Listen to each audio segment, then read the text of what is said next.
एक Indian navy का लड़का रविंद्र। इंडियन नेवी में उसका जॉब लग जाता है और वह पैसे कमाने लगता है, लेकिन जीवन के सफर में वह अकेले होता है। कुछ दोस्त से बात करता है कि मैं अकेला हूँ और मेरा नौकरी भी लग गया है, सब कुछ है, लेकिन एक की लड़की का कमी खलता है।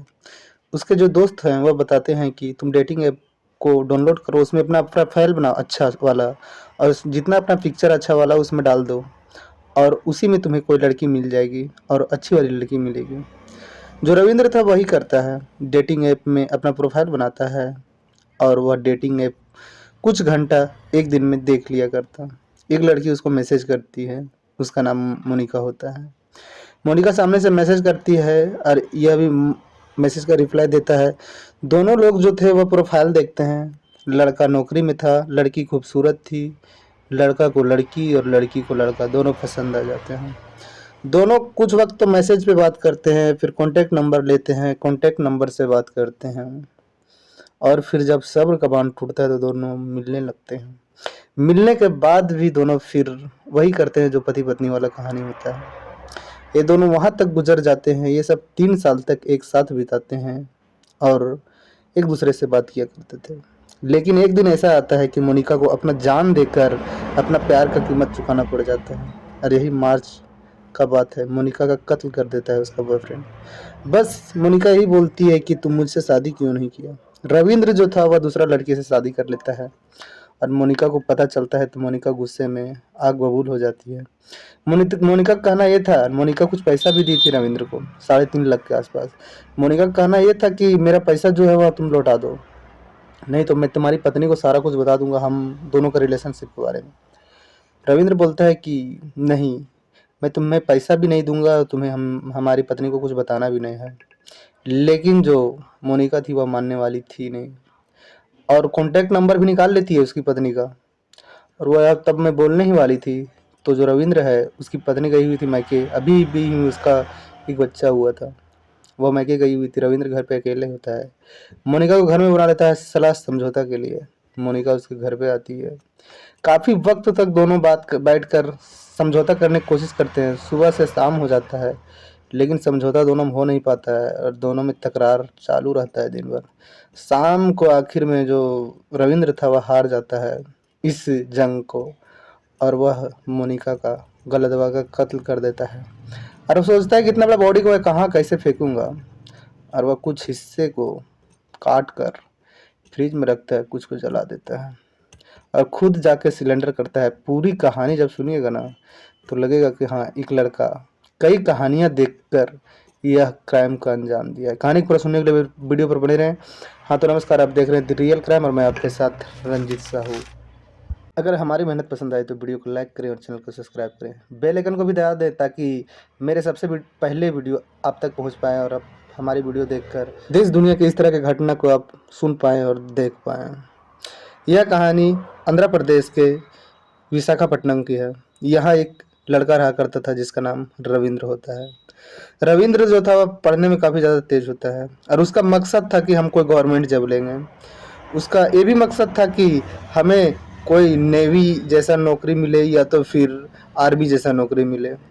आर्मी में वह फेल हो जाता है, लेकिन नेवी में लगातार तैयारी करने के बाद उसको नेवी में लग जाता है, और नेवी में बड़ा पद पे तो नहीं लगता है, लेकिन सभी को पता था कि नेवी में नौकरी लगा है तो बहुत बड़ा नौकरी है। और यह सिलसिला चालू होता है। जो रविंद्र था वह कुछ महीने तक नेवी में नौकरी करता है, फिर उसे लगता है कि अब तो पैसा कमाने लगे, अब हमारा जीवन में पैसा है, परिवार है, घर द्वार सब था। तो इसको एक कमी खलने लगता है एक लड़की का, और लड़की इसको मिले तो मिले कैसे, इसके काम में तो लड़की थी नहीं जहाँ से इसका दोस्ती होता, प्यार होता और बात आगे बढ़ता है। और फिर यह अपने कुछ दोस्त का सहारा लेता है और अपने दोस्त से बातचीत करता है कि अब हमारी नौकरी लग गई है और मैं पैसा भी कमाने लगा हूँ, लेकिन हमारा जीवन में अकेलापन है। रविंद्र अपने दोस्त से बोलता है कि एक लड़की का सहारा मेरे पास होता तो कुछ घंटे बात करके मन को बहला लिया करता और बाहर का कमी नहीं होता। तो उसका कुछ दोस्त बोलते हैं कि तुम डेटिंग ऐप को डाउनलोड करो और उस पर अच्छा सा प्रोफाइल बनाओ, जितना तुम्हारा इमेज है, फ़ोटो वगैरह है, वह प्रोफाइल में अच्छा से फ्लिप करो और डेटिंग ऐप कुछ वक्त चला लेना। कोई लड़की ज़रूर मैसेज करेगी और तुम फिर इधर से रिप्लाई देना, पसंद आएगा तो फिर उससे बातचीत आगे बढ़ाना। कुछ वक्त के बाद ही एक लड़की से मुलाकात हो जाता है रविंद्र को, सामने वाली लड़की जब देखती है रविंद्र का प्रोफाइल तो वह भी खुश हो जाती है कि लड़का नौकरी में है, और कई सारा नौकरी नेवी का इमेज डाल रखा था। लड़की को पूरा यकीन था कि लड़का नेवी में है। लड़की मोनिका होती है, लड़की मैसेज करती है रविंद्र को। दोनों लोग फॉलो करते हैं। दोनों लोग हर रोज मॉर्निंग गुड मॉर्निंग, इवनिंग में गुड इवनिंग, शाम में गुड नाइट, ये सब चलने लगता है। धीरे धीरे और बात आगे बढ़ता है। दोनों में फिर लंबा चैट होने लगता है। उसके बाद दोनों काफ़ी वक्त तक बात करते हैं। फिर दोनों नंबर एक्सचेंज करते हैं। फिर फ़ोन से डायरेक्ट कॉन्टेक्ट करके बात करने लगते हैं। यह सिलसिला भी ख़त्म होता है तो दोनों जब रविंद्र डिप्टी से घर लौटता है तो मोनिका से मिलने के लिए चला जाता है। मोनिका भी कई अलग अलग जगह पे रविंद्र से मिला करती और यह सिलसिला मिलने जुलने वाला फिर संबंध में बदल जाता है। दो संबंध बनाने लगते हैं और यह सिलसिला करीबन 3 साल तक चलता है। और जो रविंद्र था वो मोनिका से वादा कर रखा था कि मैं शादी तुम्ही से करूँगा। मोनिका भी पूरा बेफिक्र थी कि शादी जब रविंद्र करेगा तो फिर यह जिस्म उसी का है, और वह बेफिक्र होकर अपना जिस्म रविंद्र को सौंप दिया करती है। और यह सिलसिला 3 साल तक चलता है। मोनिका के पास अच्छा पैसा होता है, उसके घर वालों के पास पैसा था। मोनिका भी कोई जरिए से लिया करती, और रविंद्र को जब पैसा की जरूरत पड़ा करता तो मोनिका से मांग लिया करता, और मोनिका के ऊपर ही खर्च करता पैसा, कुछ कुछ अपना काम किया करता। 3.5 लाख के आसपास मोनिका का पैसा रविंद्र ले रखा था। इधर जो रविंद्र था उसका मन भर जा गया था मोनिका से। घर वालों की इधर दबाव बन रहा था कि तुम शादी कर लो। रविंद्र घर वालों को भी हाँ बोल देता है कि ठीक है आप लोग लड़की देखिए, और घर वालों चुपके से लड़की देखने लगते हैं। चुपके से नहीं, अपने हिसाब से देख रहे थे। यह बात का लेकिन भनक जो है वो मोनिका को नहीं लगता है। रिश्ता देखा जाता है, महालक्ष्मी नाम की लड़की से रविंद्र का शादी सेट हो जाता है। अभी तक मोनिका को कुछ भी नहीं पता था। शादी हो जाता है, कुछ वक्त तक जब फोन वगैरह नहीं लगता है, रविंद्र को मिलने नहीं जाता है रविंद्र कई महीने से जब मोनिका से नहीं मुलाकात होता है तो मोनिका बेचैन हो जाती है, और कुछ रविंद्र के दोस्त से पता करती है तो पता चलता है कि रविंद्र जो है वह शादी कर लिया है। मोनिका को बहुत बड़ा झटका लगता है। वह बौखला सी जाती है और रविंद्र को किसी तरह से कांटेक्ट करती है, उससे बात करती है। तो जो रविंद्र था वह बोलता है कि घर वालों दबाव कर बना के हमारा शादी कर दिए। मोनिका बोलती है कि एक बार हमें बोलना भी नहीं लगा तुमको कि हमसे बात कर ले। रविंद्र किसी तरह से मनाता है, बोलता है मैं तुमसे मिल के बात करता हूँ। फिर रविंद्र एक दिन मोनिका से मिलता है। मोनिका बस एक ही बात करती है कि चलो ठीक है तुम शादी कर लिए, दिक्कत नहीं है उससे हमें, लेकिन जो मेरा पैसा है 3.5 लाख रुपए वह हमें वापस कर दो। रविंद्र को भी यहाँ फिर झटका लग जाता है कि पैसा दिया ठीक है, मैं तुम पे भी खर्चा किया करता था, इससे ज़्यादा मैं तुम पे खर्च किया हूँ, तो क्या वो पैसा मैं तुमसे मांगू? मोनिका बोलती है कि वो तो खर्च हुआ है, मैं तुम हमसे काम के लिए पैसा लिया करते थे। तो बस दोनों में उलझन हो जाता है। यानी कि रविंद्र को पैसा लौटाने का जरा सा भी इच्छा नहीं था। रविंद्र वहाँ नकारा कर देता है कि मेरे पास पैसा नहीं है, अभी मैं नहीं दे पाऊंगा, यानी कि हमेशा कभी नहीं दे पाऊंगा। मोनिका को लगता है कि अब यह तो पैसा नहीं देगा, कुछ और रास्ता निकालना चाहिए। और फिर मोनिका वहाँ बोल देती है रविंद्र को कि अब जितना कुछ तुम मेरे साथ किए हो, रिलेशनशिप, पैसा लिए हो, मैं सारे लोग को बता दूंगा, यहाँ तक कि तुम्हारी पत्नी को भी बता दूंगा। और जो जब बोली थी यह बात मोनिका, तब जो उसकी पत्नी थी रविंद्र के, वह प्रेग्नेंट वाली हालत में थी और एक बच्चे को जन्म दे चुकी थी, और वह उस वक्त मायके गई हुई थी, अपना मायके में थी। रविंद्र को लगता है कि कहीं ये मेरे पत्नी को ना बता दे और ये भांडा फूट ना जाए, पोल ना खुल जाए। फिर वह कुछ सोचने लगता है।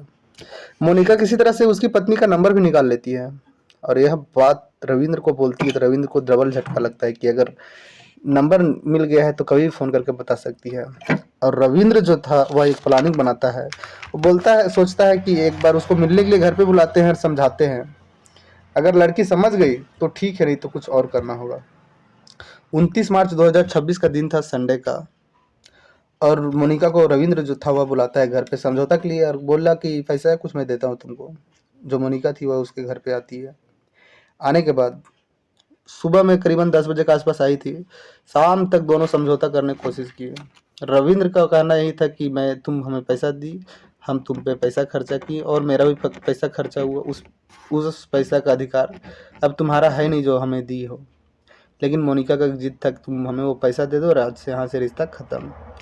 लेकिन रविंद्र को पैसा देने का जरा सा भी इच्छा नहीं होता। शाम तक इन दोनों का बहसबाजी चलता है। उसके बाद शाम के वक्त में रविंद्र एक फैसला लेता है और जो मोनिका थी उसका गला दबाकर मार देता है। मारने के बाद उसका जो हाथ-पैर थे वह फूलने लगता है कि अब इसका लाश को क्या किया जाए। वह आरी बुलेट लाता है और उसका शरीर का 4 टुकड़ा करता है। 2 टुकड़ा को अपने घर में डीप फ्रीज़र था उसमें रख देता है और 2 टुकड़ा को बाहर ले जाकर जला देता है। और अपना दोस्त से बताता है, जो रविंद्र था उसका क्लोज़ दोस्त थे। तो अपना दोस्त से बताता है कि गुस्से में मेरा से ये हो गया कि मोनिका का कत्ल हो गया, कुछ हिस्से को जला दिया हूँ, कुछ हिस्से मेरे घर के फ्रिज में है। उसका दोस्त बताते हैं कि अब तुम फँस जाओगे, इसलिए कि जब मोनिका का लोकेशन निकाला जाएगा तो लास्ट लोकेशन तेरा घर से आएगा।